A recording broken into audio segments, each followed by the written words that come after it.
Primeiro, a gente gostaria de agradecer, doutor Edivaldo, pela presença e prestigiar esse momento de nossa roda de conversas na área da educação. Desde já, a gente já agradece. Vamos para a primeira pergunta. Por que o senhor acha que o eleitor de Nísia Floresta deve votar no senhor e o que o torna um candidato ideal? Olha, veja bem, primeiramente, boa tarde a todos, né? Boa tarde aos ouvintes Nísia Florestense do Rio Grande do Norte. E voltando à pergunta, eu sou filho da terra. Nasci e me criei em Nísia Floresta, filho de agricultor e agricultora. No Vale do Pium, onde só existia a escola, na época estadual, que era a Escola Estadual de Pium, hoje é a Escola Francisco Camilo de Souza. Então, lá naquela escola foi onde eu tive meu primeiro contato com a educação, né?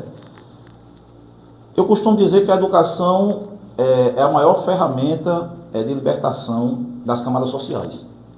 Você pode ser o filho do gari, o filho da faxineira, mas se você tiver o senso de que vai avaliando a oportunidade que o seu filho tenha em dispor a educação a ele ter acesso à escola, ele pode mudar não só a vida dele, mas todo um contexto familiar.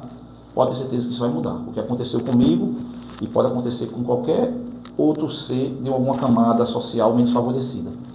E eu acredito que eu posso fazer o melhor para o povo de Nísia Floresta, né? Eu digo para o povo de Nísia Floresta que confie em mim como o melhor candidato para a educação, não só para a educação, mas para as demais pastas. E aqui eu quero focar na educação, porque o contexto é a educação, porque simplesmente eu sei o que é a dificuldade de sair de Nísia Floresta e ter que buscar educação em outros municípios da minha cidade. Quando criança, eu tive que, com uma oportunidade de estudo, aproveitar o mais possível o que era aplicado na escola estadual de Pium. Após o ensino fundamental 1, lá só oferecia até o ensino fundamental 1, eu tive que sair de lá e ir para Parramirim e ir ao município de Natal para poder buscar conhecimento, né, adquirir conhecimento em outros municípios que valorizavam a educação, né, valorizavam os seus municípios. E reconhecendo a importância da educação, eu quero dizer que, e vou logo dizer um pouco do nosso projeto, que é justamente o que? Nós já estamos em luta, eu e o meu vice, seu Júlio, da Previdência, juntamente com os mandatos estaduais e federal, do deputado Fernando Mineiro, na tentativa de adquirir uma escola técnica ou estadual, um IERN, ou uma escola técnica federal, um IF, para a Nísia Floresta. Porque eu não quero que a Nísia Floresta se limite só ao doutor Edivaldo, ao Galego de Tião, que saiu do Pium, acreditou num sonho, estudou e se tornou médico, não. Se a gente parar para analisar a taxa de participação dos jovens na faixa etária de prestar o vestibular, hoje o Enem, a gente observa que Nísia Floresta só tem 39% de participação dos jovens nessa faixa etária do Enem. Isso aí é uma faixa etária para uma população de 32 mil habitantes, algo praticamente irrisório. Gente, a gente tem que estimular a nossa juventude a estudar, a correr atrás de seus sonhos, que Nísia Floresta não só tenha um médico, ou 2, ou 3, e que siga o exemplo de cidades pequenas do Rio Grande do Norte.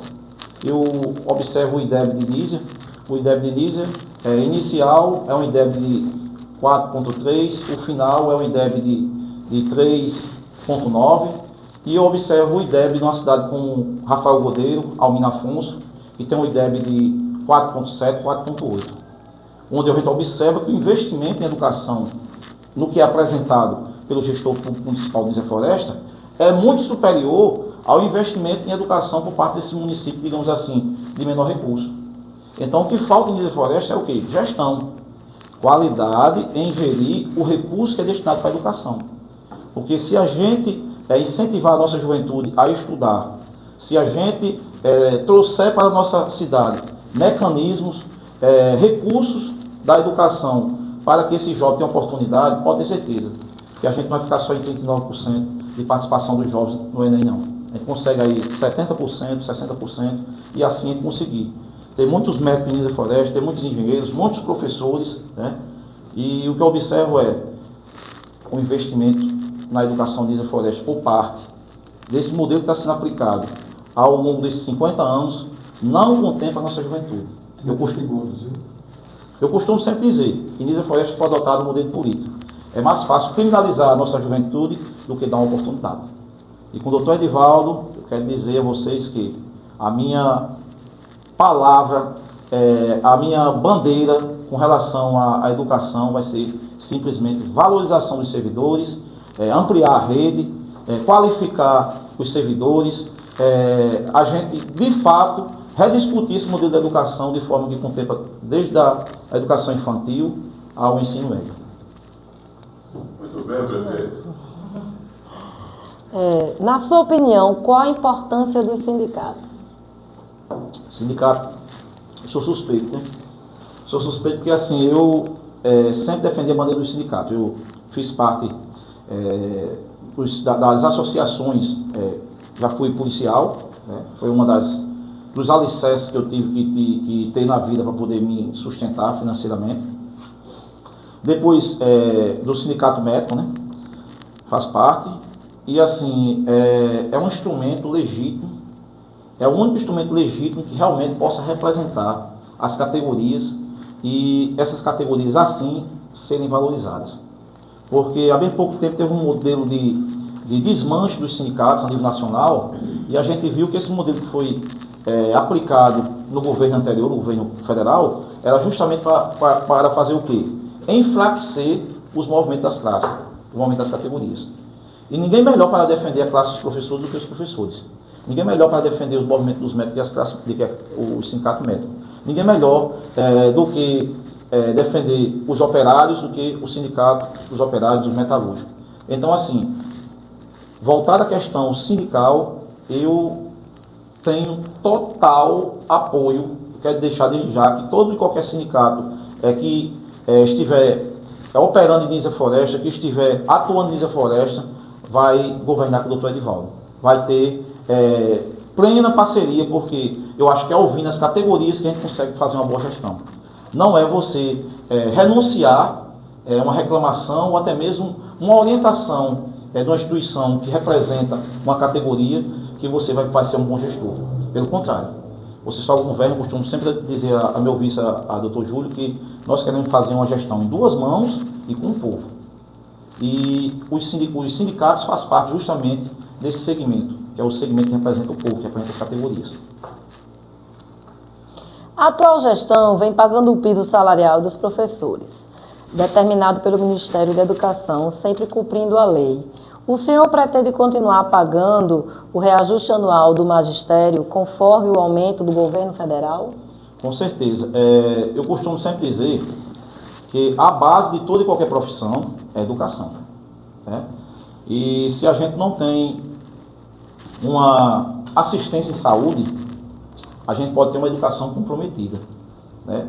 Recentemente tem um colega meu, que ele teve um filho porque passou do horário do parto e fez hipóxia fetal, a criança nasceu com algumas sequelas.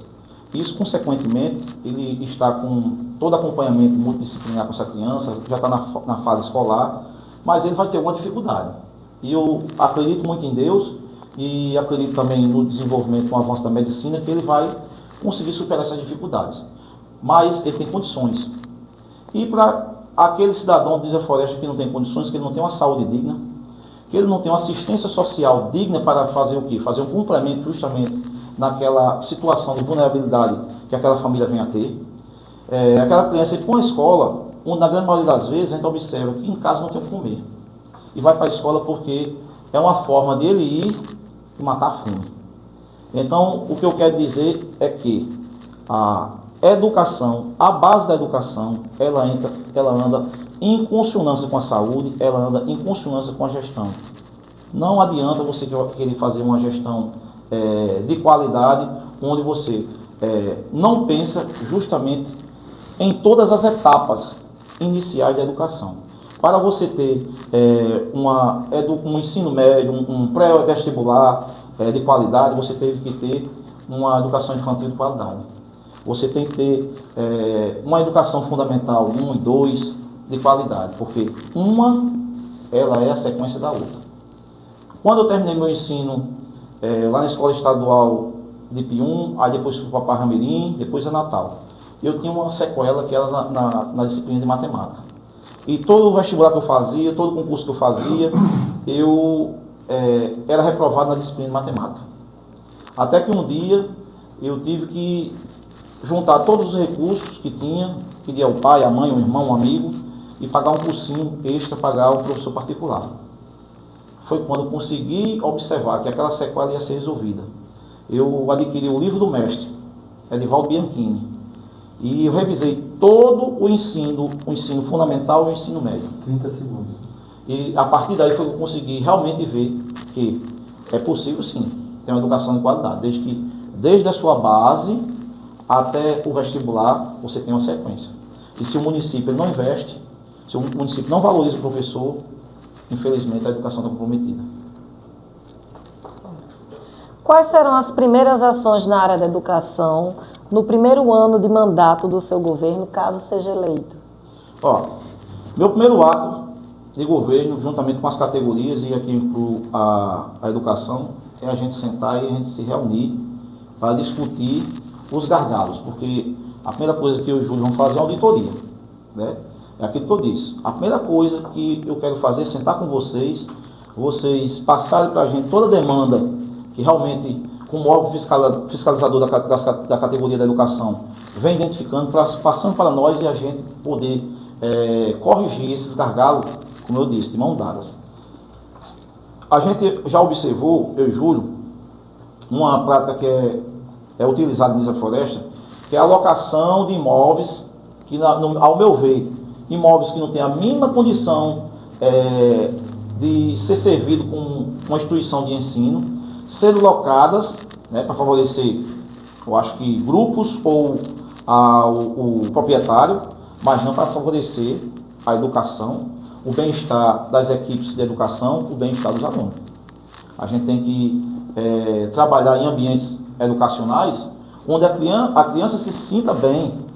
A criança, ela já aquele momento que ela é desligada da família, essa ruptura, para ser deixada no colégio, ser deixada na creche, ser deixada no CMEI, né? Ali existe um trauma, né? Que está se distanciando do pai e da mãe.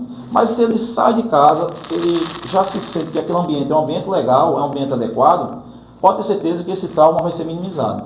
Mas se ela chega, sai de casa, a mãe, o pai precisa trabalhar, é deixado numa creche, é deixado no CMEI, e é uma sala fechada, um ambiente totalmente fora do que é normatizado para que seja realizadas as atividades curriculares, né? Isso aí pode ter certeza que essa criança vai ficar com trauma. Quando eu me lembro do meu pré-escolar, na escola estadual de Pium, que minha mãe passou um bom tempo tendo que me acompanhar no colégio, mesmo minha mãe com a pouca escolaridade que ela tinha, mas sempre foi uma mulher muito presente, a educação que ela teve foi uma educação adquirida, mas ela educou a gente muito bem, e eu vi que, assim, que se ela não tivesse presente, tinha ficado com algum trauma. Hoje eu tenho meus filhos, quando eu vou deixar no colégio, eu faço esse acompanhamento. De quê? Converso com a professora, a gente minimiza aquela ruptura do momento, e assim a gente entrega ele no colégio, em um ambiente que logo após a gente sai, que a gente observa pelo sistema de câmera, ele está ali brincando com os coleguinhas, na maior interação, né? O Brasil apresenta um grande déficit em relação às creches. No nosso município não é diferente. Quais medidas seu governo irá tomar sobre o assunto? A questão das creches, né? Agora, recentemente, no novo pacto do presidente Lula, a Nisa Floresta foi contemplada, né? Uma creche em tempo integral, e assim, a gente quer ampliar, porque é aquilo que a gente vem discutindo com a população. O que é que está observando em Nisa Floresta? Um grande índice de natalidade na juventude, né?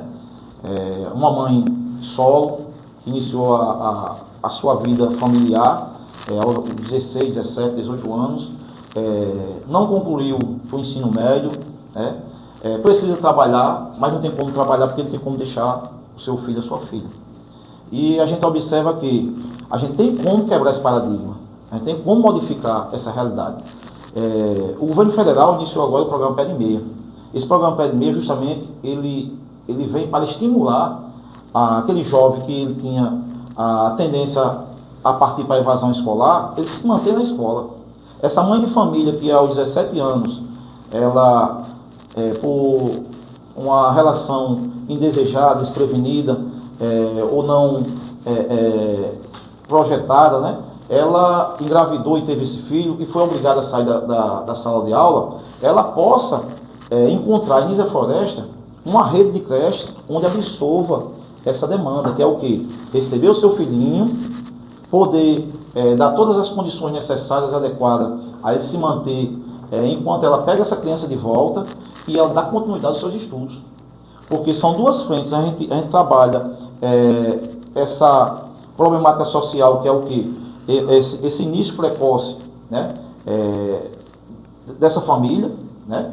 E também trazer de volta essa mãe que, por ter iniciado essa constituição dessa nova família tão cedo, teve que sair do colégio, teve que abandonar os seus sonhos, né? Os seus estudos, e voltar novamente para a escola e assim dar continuidade aos seus estudos e ter uma oportunidade para ela e para o seu filho, para uma nova família. Em 2016, foi o último concurso público da educação em nosso município. Caso eleito, realizará um novo concurso público? Com certeza. Essa questão do concurso público, isso aí já foi pauta de uma discussão semana passada, eu e Júlio, que é o quê? A gente precisa acabar com essa prática que existe em Nísia Floresta, que querer deixar a nossa população de joelhos ao vereador A, ao vereador B, ou ao prefeito, ou ao vice-prefeito. Pelo contrário, a gente tem que dar autonomia aos servidores. Esse servidor é um servidor de carreira, é um ótimo servidor, ele tem uma ótima prestação de serviço à comunidade, tem que ser valorizado. Lógico que a gente também tem que ter os benefícios, mas também tem que ter a contrapartida, né? E para isso, o que é que a gente discute? Novos concursos, planos de carreira e salário, porque o servidor, se ele não tiver sendo bem remunerado, se ele não tiver tendo as devidas condições de trabalho, ele vai trabalhar insatisfeito, né? E, por sua vez, quem vai perder é o cidadão, é o contribuinte, é a sociedade. Mas que o concurso público, pode ter certeza, é o cidadão, a cidadã de Nísia Floresta. O concurso público municipal da cidade de Nísia Floresta será prioridade para nós. Isso é um compromisso que a gente assume com os sindicatos, com as categorias. A gente já conversou com o pessoal dos condutores de ambulância, a gente discutindo justamente essa questão também, né? Mais adiante, outra oportunidade, a gente vai abordar essa questão, que a gente já identificou N situações com os condutores, mas que a educação é o que a gente observa aqui. O que o companheiro Júlio falou anteriormente, antes da entrevista. O vereador A indica uma determinada pessoa para ser professor ou professora, não tem a mínima aptidão, né? Mas está na sala de aula tirando o espaço de alguém que tem a capacidade de exercer aquela função com afinco, com dedicação e, acima de tudo, fazer uma boa prestação de serviço para a formação da nossa juventude. Quais os critérios que o senhor utilizará para a escolha do responsável que irá ocupar a pasta da educação no cargo de secretário de educação? Fale um pouco sobre ele ou ela. Olha, veja bem, isso aí a gente deixa bem claro, né, Júlio? A gente vem dizendo que o que a gente observa nos modelos que antecederam aí e que está na gestão é que o critério ele é meramente político, né? Recentemente eu tive uma reunião no governo do estado, eu fui de chefia e quando chegou lá o pessoal tinha me substituído. Eu disse, Joia, eu só quero saber qual foi o critério que foi utilizado, se foi técnico ou se foi político. Se foi técnico, vamos discutir aqui. E se for política, você pode fazer o que você quiser fazer, né? Porque uma coisa que a gente não pode discutir e que a gente tem que ir aqui firmar esse compromisso com a sociedade constituída dos representantes dos professores e a sociedade civil Nísia Florestense, de que pode até alguém não gostar que vai ser Maria, mas Maria ou João ou Chico, mas é do quadro, uma pessoa de carreira, uma pessoa que tem competência técnica Porque não adianta a gente botar alguém para agradar alguém politicamente e a gente ter toda uma geração de crianças prejudicadas. Porque quando a gente coloca alguém por mero interesse político, acaba a gente deixando de discutir a capacidade técnica para a gente discutir política. Política a gente tem que discutir de forma a discutir projetos na Câmara, com as entidades, discutindo qual a melhor forma de ser resolvida aquela problemática, aquela demanda, e não fazendo esse favoritismo político. A gente quer identificar esses servidores, aquelas pessoas da comunidade, né? E 1 ou 2 ou 3 ou 4 com aquele perfil, e dentro daquele 1, 2 ou 3 que tem aquele perfil técnico para exercer o cargo de secretário de Educação, ele por voto, né? Chamar os pares, e aí? É isso, Júlio? A gente chegar e ter esse entendimento que a discussão aqui, a gente tem que levar a sério a questão da nossa educação. Se a gente não valorizar a nossa educação, a gente pode ter certeza que as gerações que virão em Nísia Floresta ficarão com a mesma sequela que hoje identifica na nossa cidade. A gente chega no litoral, conversa com os comerciantes e muita gente procura emprego, mas nem todo mundo tem a capacidade de assumir aquela responsabilidade, aquele cargo, por conta justamente da qualificação. E quando a gente vai ver a questão da qualificação, a qualificação é comprometida por quê? A escolaridade insuficiente. E a gente quer corrigir isso aí. E o compromisso, doutor Edivaldo, seu Júlio, é que o gestor da parte da educação e das demais partes tem que ter capacidade técnica.